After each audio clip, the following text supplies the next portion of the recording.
It is Babe Ruth versus Jim Brown.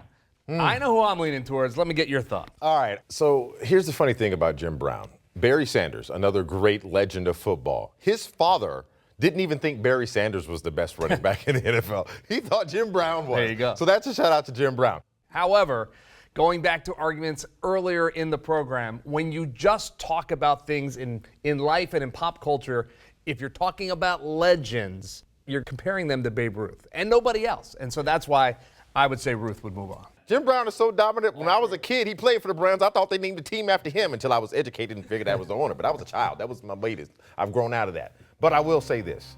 Baseball and Babe Ruth go together. That's just how it is. It's Americana. It's the pastime. It is everything that we've known. The great Bambino. You know what I'm saying?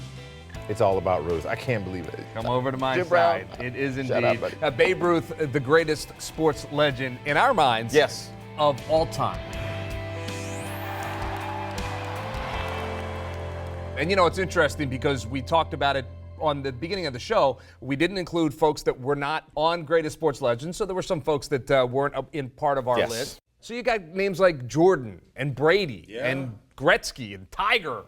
Great sports legends. Peyton but Manning. even with all of them, one by one, if you put them up against Babe Ruth, I think we still found our man. And I think it's quite fitting because, frankly put, Babe Ruth is awesome.